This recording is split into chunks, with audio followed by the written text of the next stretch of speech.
আজকে আমরা পড়ব শিল্প বিপ্লব কি, শিল্প বিপ্লব ইংল্যান্ডে প্রথম কেন হয়েছিল। ঠিক আছে, শিল্প বিপ্লব, এই শিল্প বিপ্লব শব্দটা দুটো শব্দতে তৈরি হয়েছে। সেটা হচ্ছে কি, একটা হচ্ছে শিল্প আর একটা হচ্ছে বিপ্লব, দুটো যুক্ত হয়ে হয়েছে কি শিল্প বিপ্লব। এখন প্রশ্ন হচ্ছে এটাই যে শিল্প মানে কি। শিল্প মানে হচ্ছে যে সমস্ত দ্রব্যগুলো আমরা হাতের সাহায্যে তৈরি করব। যেমন কি, ফর এক্সাম্পল ধরে নাও কোথাও থেকে আমি ভুট্টা নিয়ে আসলাম, সেটা থেকে কি করলাম, পপকর্ন তৈরি করলাম। এই পপকর্নটা হচ্ছে এই শিল্পজাত দ্রব্য, মানে কি, যেটা সাহায্যে আমি নতুন কিছু তৈরি করব। মানে যখন কোনো কিছু থেকে আমি কোনো কিছু নতুন একটা তৈরি করব, সেটাকে শিল্প বলা হয়ে থাকে। ঠিক আছে, আর এই শিল্প ব্যবস্থায় একটা বিপ্লব আসে, আমূল পরিবর্তন আসে, তাই এটাকে বিপ্লব বলা হয়ে থাকে। তাই শিল্প বিপ্লব মানে হচ্ছে যখন উৎপাদন ক্ষেত্রে যে সমস্ত জিনিসগুলো আমরা উৎপাদন করি, আমরা তৈরি করি, নতুন জিনিস তৈরি করে। যেমন ধরুন আরেকটা এক্সাম্পল দিয়ে বলি, দুধ। দুধ কী থেকে আমরা, দুধ কিন্তু আমরা প্রাণীদের থেকে পাই, এবং সেই দুধ থেকে আমরা কি করি, ঘি তৈরি করি, মাখন তৈরি করি, তারপর সেখান থেকে ছানা তৈরি করে থাকি, পনির তৈরি করে থাকি। তাহলে এগুলা কি, এগুলো কিন্তু আমরা তৈরি করলাম, কিন্তু এগুলো কিন্তু প্রাণীরা কিন্তু তৈরি করে দেয়নি কিন্তু। ঠিক আছে, যেগুলো আমরা তৈরি করব সেগুলোকে শিল্পজাত দ্রব্য বলা হবে। ঠিক আছে, এই গেল কথা। তো শিল্পজাত দ্রব্য মানে কি, যেটা শিল্প থেকে আমরা পাবো, তো সেটাকে বলা হবে শিল্পজাত দ্রব্য, এবং যার মাধ্যমে আমরা তৈরি করব সেটাকে বলা হবে কি, শিল্প বলা হবে। তো শিল্প বিপ্লব যে কথাটা, এই শিল্প বিপ্লব কথাটাকে প্রথম ব্যবহার করেছিল অগাস্টো ব্লুকি। অগাস্টো ব্লুকি এই শিল্প বিপ্লব কথাটাকে প্রথম কিন্তু ব্যবহার করে, এবং টয়েনবি, বিজ্ঞানী টয়েনবি, তিনি কিন্তু এই কথাটাকে জনপ্রিয় করে তোলেন, মানে লোকেদের মধ্যে তিনি ছড়াতে তিনি সাহায্য করেছিলেন বিজ্ঞানী টয়েনবি। এই লোকেদের মধ্যে ছড়ানোর পরবর্তীকালে এই শিল্প বিপ্লব আরও জনপ্রিয় হয়ে ওঠে। এবং মনে রাখতে হবে, এই শিল্প বিপ্লব প্রথম কিন্তু ইংল্যান্ডে হয়েছিল, গোটা বিশ্বের মধ্যে। তো এখন প্রশ্ন আসতে পারে যে এই গোটা বিশ্বের মধ্যে ইংল্যান্ডে কেন শিল্প বিপ্লব হলো, অন্য কোনো দেশে কেন হলো না? তো এটার প্রধান কারণ হচ্ছে একটাই, সেটা হচ্ছে বিভিন্ন আবিষ্কার, বিভিন্ন রকমের আবিষ্কার। কী কী আবিষ্কার? যেমন ধরে নাও একটা, ফর এক্সাম্পল জন কে উড়ন্ত মাকু আবিষ্কার করে থাকে। উড়ন্ত মাকু মানে সেলাইয়ের যে মেশিন হয় সেটাকে আবিষ্কার করে জন কে। এর পরবর্তীকাল থেকে জিনিসপত্র সেলাই করা, কাপড় চোপড় সেলাই করা খুব সহজ হয়ে গেছিল। তো জন কে এই উড়ন্ত মাকু আবিষ্কার করার পর থেকে শিল্পতে পরিবর্তন আসে, মানুষজন হাতের পরিবর্তে যন্ত্রপাতি দিয়ে সেলাই করতে শুরু করে। তারপর ধরে নাও ম্যাকআডাম প্রথম পিচ ঢালা রাস্তা তৈরি করে। পিচ দিয়ে যে রাস্তা তৈরি হয় সেটা প্রথম ম্যাকআডাম তৈরি করে, এবং পরবর্তীকালে হামফ্রি ডেভি সেফটি ল্যাম্প তৈরি করে থাকে। আরও অনেক আবিষ্কার আছে যেগুলো আমাদেরকে পড়তে লাগবে, তোমরা অবশ্যই বই থেকে সেগুলো কিন্তু পড়বে। ঠিক আছে, সেগুলো পরীক্ষার জন্য কিন্তু খুবই ইম্পর্টেন্ট, তো সেগুলো সব পড়ে নেবে। তো একটা কারণ কি গেল, সেটা হচ্ছে আবিষ্কার। বিভিন্ন রকমের আবিষ্কার হয়েছিল ইংল্যান্ডে, আর এই আবিষ্কারের জন্যই ইংল্যান্ড শিল্প বিপ্লব করতে পেরেছিল। তাহলে তোমরা অবশ্যই বুঝতে পেরে গেছো শিল্প বিপ্লব মানে কি। শিল্প বিপ্লব মানে হচ্ছে শিল্পের মধ্যে যখন আমূল পরিবর্তন আসবে সেটাকে শিল্প বিপ্লব বলা হয়ে থাকবে। আর শিল্প মানে তো বললামই, যে সমস্ত জিনিসগুলো আমরা হাত দিয়ে তৈরি করি, যে তৈরি করা হচ্ছে, এই তৈরি করার পদ্ধতিকেই বলা হয়ে থাকবে শিল্প।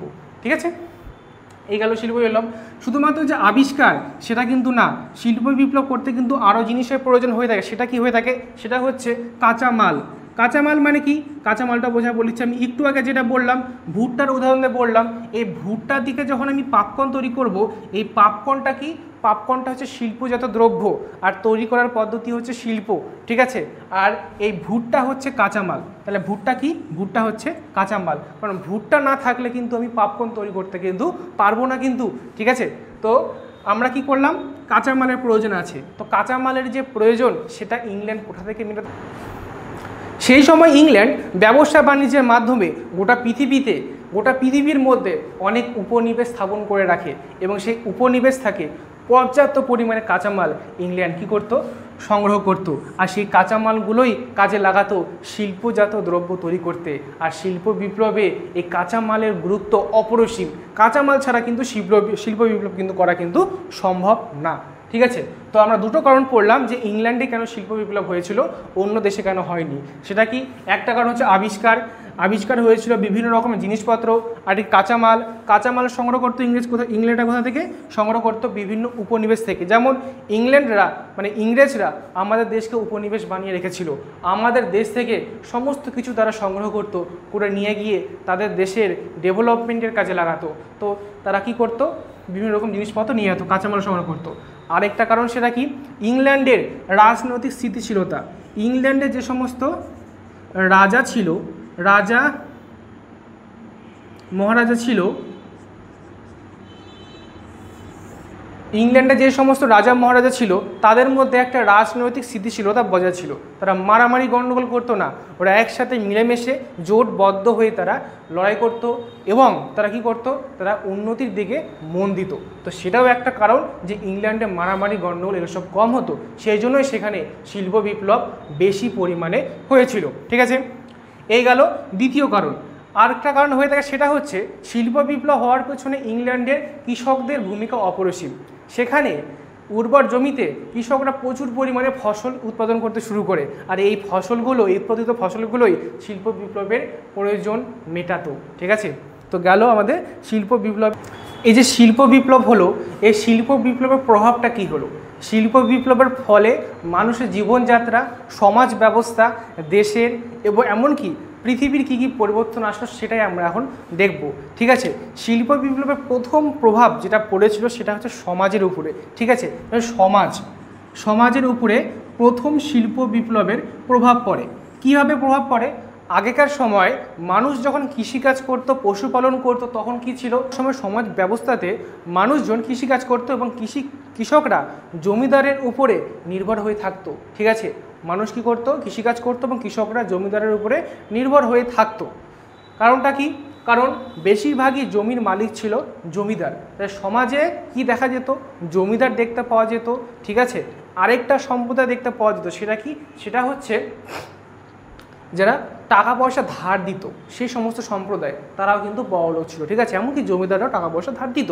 ঠিক আছে, তাছাড়াও একটা ভিন্ন সম্প্রদায় ছিল যারা টাকা পয়সা ধার দিত। আরেকটা কি ছিল, ব্যবসায়িক ছিল, যারা বিভিন্ন রকম জিনিসপত্রের ব্যবসা করত। মানে কৃষি যে সমস্ত পণ্য হতো, কৃষিকাজ থেকে যে সমস্ত জিনিসগুলো পাওয়া যেত সেগুলো তারা বিক্রি করত। তাহলে কি দেখা যেত, যে জমিদার দেখতে পাওয়া যেত সমাজের মধ্যে, জমিদার দেখতে পাওয়া যেত। আবার কি দেখতে পাওয়া যেত, ব্যবসায়িক দেখতে পাওয়া যেত। এবং সব থেকে নিচে কি থাকতো, কৃষকরা থাকতো। কৃষকরা কৃষিকাজ করত, ব্যবসা বাণিজ্যের মধ্যে ব্যবসায়িকরা সেই সমস্ত জিনিসপত্রগুলো এখানে ওখানে ট্রান্সফার করতো এবং তারা কি করতো, বিক্রি করতো। এবং জমিদাররা কি করতো, সেই কৃষকদের কাছ থেকে ফসলের ভাগ নিত। ঠিক আছে, ফসলের ভাগ নিত। তো এই গেল সমাজ। কিন্তু যখন শিল্প বিপ্লব হলো তখনকার সময় সেই সমাজ টোটালটাই পাল্টে গেল।